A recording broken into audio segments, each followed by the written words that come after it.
بسم اللہ الرحمن الرحیم. السلام علیکم ورحمۃ اللہ. Army chief general Asif Munir اور ڈونلڈ ٹرمپ کے درمیان جو ملاقات ہوئی اس کے اندر جو اہم ترین پیغام ڈونلڈ ٹرمپ کی جانب سے جنرل آصف کو دیا گیا، اس کے اندر اب یہ کہہ دیا گیا ہے کہ اگلی مرتبہ اکیلے مت آنا اور عمران خان کو ساتھ لے کر آنا، کیونکہ یہ بڑا ضروری ہے کہ جو پبلک پوائنٹ آف ویو ہے،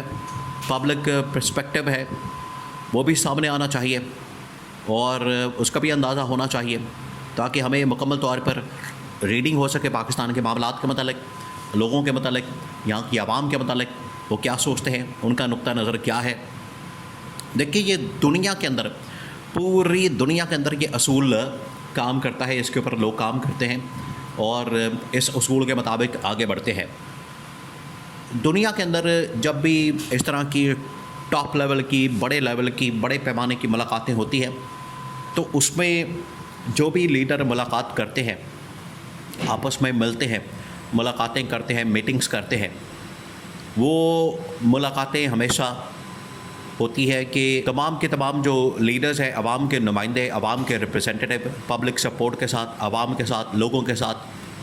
مل کر وہ کھڑے ہوتے ہیں، الیکٹ ہوتے ہیں، نمائندے بنتے ہیں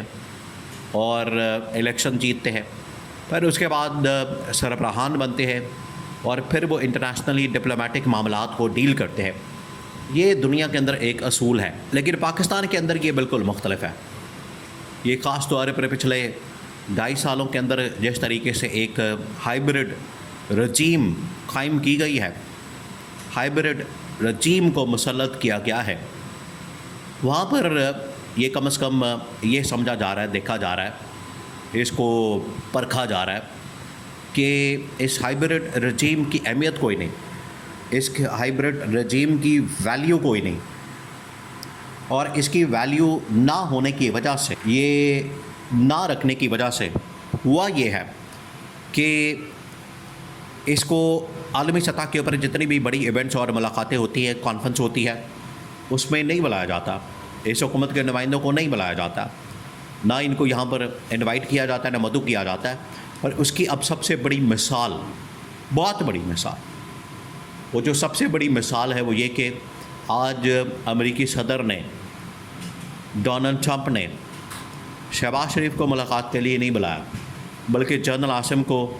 اسٹیبلشمنٹ کو ملاقات کے لیے بلایا ہے. ایک تو اس سے یہ بھی بات ثابت ہو جاتی ہے کہ پاکستان کے اندر طاقت کس کے پاس ہے، پاکستان کے اندر پاور کس کے پاس ہے، پاکستان کے اندر اصل طاقت اور پاور کا مرکز کون ہے. اس سے ایک یہ بات ثابت ہو جاتی ہے. دوسرا یہ کہ اب کیونکہ ڈونلڈ ٹرمپ نے جو ملاقات کی، ڈونلڈ ٹرمپ اس سے پہلے عمران خان کے ساتھ نہ صرف ملاقات کر چکا ہے بلکہ عمران خان کے ساتھ کام بھی کر چکا ہے. جہاں تک افغانستان کی بات ہے، اس جنگ کی بات ہے، جنگی ماحول سے نکلنے کی بات ہے، دنیا کے اندر امن قائم کرنے کی بات ہے، تو ڈونلڈ ٹرمپ کو اس بات کا پتہ ہے کہ عمران خان نے جو کردار ادا کیا، عمران خان نے جس طریقے سے ہیلپ آؤٹ کیا، سپورٹ کیا کہ امریکی فوجوں کو افغانستان سے نکالا جائے، افغانستان کے اندر سے ان کو ایک سیف راستہ دیا جائے، ان کو وہاں سے نکلنے میں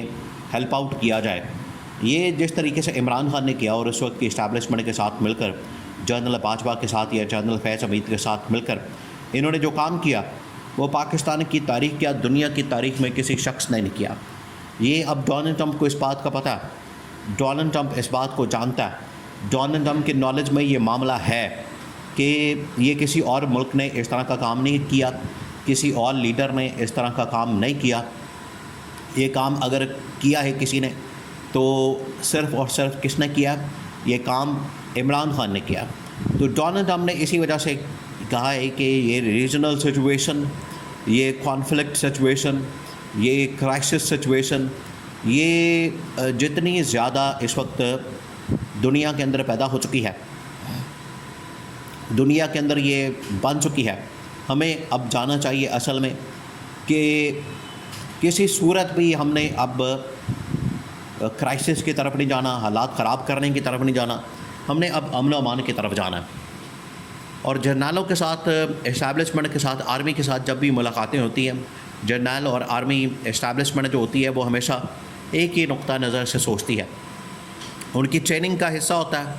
لڑائی کرنا، جنگ کرنا، مار دھاڑ کرنا، لیکن جو سیاستدان ہوتا ہے، عوام کا نمائندہ ہوتا ہے، وہ سیاسی بات کرتا ہے، سیاسی طور پر مسئلہ حل کرنے کی بات کرتا ہے، سیاسی طور پر چیزوں کو ہینڈل کرنے کی بات کرتا ہے. تو اس وجہ سے ڈونلڈ ٹرمپ کے نزدیک عمران خان کی اہمیت اور جنرل عاصم کی اہمیت میں زمین آسمان کا فرق ہے. یہ ڈونلڈ ٹرمپ نے اس بات کو ریئلائز کیا اور اسی وجہ سے انہوں نے پیغام جنرل عاصم کو، آرمی چیف کو کنوے کیا کہ نیکسٹ ٹائم کے لیے عمران خان کا ساتھ آنا بڑا ضروری ہے، کیونکہ شہباز شریف کو تو ہم بالکل بھی لفٹ نہیں کرا سکتے. شہباز شریف کے پاس تو عوام کی سپورٹ نہیں، شہباز شریف کے پاس تو عوام کی حمایت نہیں، شہباز شریف کے پاس تو عوام کی بالکل نہ کوئی ووٹ ہے اس کے پاس، نہ عوام اس کو پسند کرتی ہے. تو شہباز شریف کے ساتھ تو ملنے کا فائدہ کوئی نہیں، شہباز شریف کے ساتھ تو بیٹھنے کا فائدہ کوئی نہیں، شہباز شریف کو بلانے کا تو فائدہ کوئی نہیں. تو کیوں نہ اس شخص کو بلایا جائے جس کے پاس عوام کی سپورٹ ہے، حمایت ہے، اور وہ ہے عمران خان. اس وجہ سے عمران خان کو اگلی باری بلانے کا فیصلہ کیا گیا ہے. پھر جو سارے معاملات کے اوپر ویژن رکھنا، گرپ رکھنا، کمانڈ رکھنا، سوچ رکھنا، وہ عمران خان کو پتہ ہے. جنرل عاصم سے بھی جو یہ پوچھا گیا، یہ ساری ریجنل معاملات کے متعلق، ایران اسرائیل کے متعلق اور پاکستان انڈیا کے متعلق، یہ صرف جو وار گیمز ہیں یا وار اسٹریٹجی ہے، وار حکمت عملی ہے، وار پلاننگ ہے، اس کے متعلق یہ سب کچھ ڈسکشن ہوئی ہے. اس میں کہیں یہ تبادلہ خیال نہیں کیا گیا، بات چیت نہیں کی گئی کہ پولیٹیکلی ان چیزوں کو کیسے ہینڈل کیا جائے، مودی کو کیسے ہینڈل کیا جائے، افغانستان کو کیسے ہینڈل کیا جائے، چائنا کو، ایران کو، کیونکہ امریکہ کے ان کے ساتھ انٹرسٹ ہے. ہمارے جو انٹرسٹ ہیں وہ تو ایک سیپریٹ ایشو ہے، لیکن امریکہ اپنے پرسپیکٹیو سے دیکھتا ہے، اینگل سے دیکھتا ہے کہ ہم نے کس طرح سے یہ تمام کی تمام چیزوں کو ہینڈل کرنا، مینیج کرنا ہے، اور یہاں سے ہم نے اپنے مفادات کو نکالنا ہے اور اپنے انٹرسٹ کو نکالنا ہے، اور چائنا کو کیسے کاؤنٹر کرنا ہے، یا پھر ہم نے یہ ایران کو کیسے کاؤنٹر کرنا ہے، مودی کو اور افغانستان کو کیسے کاؤنٹر کرنا ہے. تو اس کے لیے بہترین جو شخصیت ہے، بہترین جو اس کے لیے پرسنالٹی ہے، وہ عمران خان ہے. یہ ڈونلڈ ٹرمپ نے کنوے کیا، اور ڈونلڈ ٹرمپ کی جو تمام کی تمام اسیسمنٹ اصل میں بریفنگ، انٹیلیجنس، انفارمیشن اور باقی تمام چیزیں پاکستان کے اندر ایمبیسی کے تھرو بھی امریکی صدر کی ٹیبل کے پاس رکھی گئی، سامنے رکھی گئی. ان کو بتا دیا گیا کہ جنرل عاصم کے سامنے آپ نے یہ معاملات رکھنے ہیں. تو وہاں پر پھر ڈونلڈ ٹرمپ نے اس ایشو کو ہائی لائٹ کیا کہ پچھلے 2.5 سالوں میں کیا ہو رہا ہے پاکستان کے اندر. یہ تمام چیزیں رکھنے کے بعد جنرل عاصم کو پیغام کنوے کیا گیا کہ نیکسٹ ٹائم کے لیے شہباز شریف نے آپ بالکل نہ لائیں اپنے ساتھ، بلکہ عمران خان کو اگلی دفعہ اپنے ساتھ لانا ہے.